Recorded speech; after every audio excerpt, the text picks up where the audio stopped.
ljudi, ovdje je Luka sa kanala Homo Sapiens i danas ćemo igrati Clash Royale. Kao što po naslovu klipa vidite, otvarat ćemo chestove i na ekranu vidite 3 silvera, 1 gold, 2 free i 1 crown chest. Znači krećemo od najslabijeg do najjačeg. Pa hajmo da krenemo. Prvo silver. Ajmo. 40 golda. Barbarian hat, to mi ne treba. I 7 goblina. Dobro. Drugi.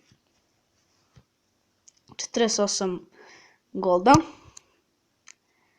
1 furnace. To mi isto ne treba. I opet 7 goblina. Ni to mi ne treba. I zadnji silver. Imamo 41 gold. Što nije loše. Mortar, 7 mortara, to možete da mi posluži pošto nekada napravim deck s mortarom pa ću da ga koristim. Ovo je dobro. Sad ćemo dobiti ili rare kartu ili 7 ili 8 kamen. Sad ću. Rare musketar, to ne koristim. Inače evo moj deck koji koristim, taj ne. Evo ovaj. Pa solidan deck, možete ga i vi iskopirati. Sad ide free chest. 62 golda, ekstra, 7 barbariana, loš, solidno, i goblin hat loš. Ajmo još jedan. 62 golda, 7 minion horde i hog rider, to mi treba. Hvali mi još 15 hog ridera da ga upgradeam na level 5, to je ekstra. Sad idemo gold. Sad očekujem nešto bolje, 180 coinsa, dobro. Mortar 4, 8 goblina, 11 sarčeva, to ništa ne treba. Sad rare, može.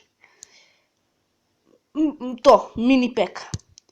I za njega mi treba još 15 da ga upgradeam na level 5, tako da je ekstra. I sad zadnji chest. Možemo ga otvoriti zadnji i ovdje u ovoj epizodi najbolji. Evo. Gemovi, to mi ne treba nešto. Dobro može, pošto koristim i minione, dobro će mi poslužiti. To je loše. Aj rare. Rare, znači. Sad ili epic, ili 7 ili 8 common karte. Može. Ajde epic. 36 mortara. Dobro, nije loš. Upgradit ću ga malo da dobijem experience. Još ovaj put i neću više. Inače, klan je Troška Warriors, pa ko hoće nek uđe. I to je bilo to za ovaj klip. Nadam se da vam se svidao. Ako niste pogledali prošli Clash Royale klip, pogledajte ga naravno. Imat ćete link u opisu videa i čao.